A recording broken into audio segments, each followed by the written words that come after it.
ये पुण्यात्मा महात्माओं का ये कोई भोजन नहीं है। भोजन की प्रक्रिया से मृत्यु की प्रक्रिया को नहीं जोड़ा जा सकता। अंतिम समय उनको पता चलता है जो महात्मा होते हैं, निरंतर भजन करते रहते हैं, उनको संकेत हो जाता है कि अब हमारा आज शरीर पूरा हो जाएगा। जिसे पूज्यपाद उड़िया बाबा जी महाराज, वो सुबह सुबह उठे और कहा भाई आज यहाँ स्मशान होगा। तो कोई समझ ही नहीं पा रहा था कि मतलब क्या, और बस जाकर के प्रवचन किया 2 श्लोकों का कि जिसका जन्म निश्चित है उसकी मृत्यु निश्चित है, आत्मा का ना जन्म है ना मृत्यु है। तो कोई समझ नहीं पा रहा था कि मतलब क्या है इन श्लोकों का। और बस सत्संग में बैठे आनंद ब्रह्मचारी प्रभुदत्त ब्रह्मचारी की भागवती कथा कह रहे थे। बाबा ऐसे शांत बैठे थे। इतने में वहीं आश्रम में रहने वाला एक भगवान दास नाम था, वो आया और उसने कहा लाओ मैं मोरछल करता हूं। तो मना कर दिया कि नहीं तुम्हें नहीं देंगे, क्योंकि मोरछल के लिए पर्सनल जन होते हैं।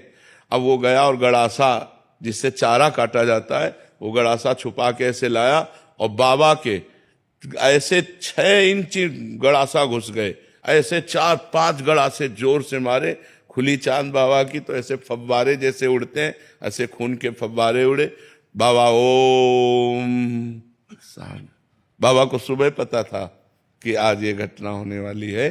तो जो सिद्ध महापुरुष होते हैं, जो पवित्र आत्मा होते हैं, उनको संकेत हो जाता है कि उनकी मृत्यु का इतना समय रह गया है। सबको नहीं होता, सबको नहीं। नाचते नाचते लोग नहीं मर जाते, देखो ना, खाते खाते मर जाते।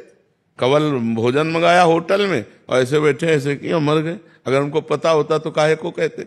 पता होता सिद्ध पुरुषों को, जो भगवान का भजन किए हैं, जिनकी आत्मा निरंतर परमात्मा में जुड़ी रही, उनको पता चलता है। संसारिकता नहीं है ये भोजन पाना, संसारिकता, लेकिन मृत्यु संसारिकता नहीं कि जैसे आखिरी कवल को पता लगता है हमारा हो गया, ऐसे ये सिद्ध पुरुषों को होता है जिन्होंने भजन किया है। साधारण प्राणियों को तो पशुओं की तरह मर जाते हैं, उनको क्या पता। पशुओं की तरह जन्मे, पशुओं की तरह आचरण करते रहे और पशुओं की तरह मर गए।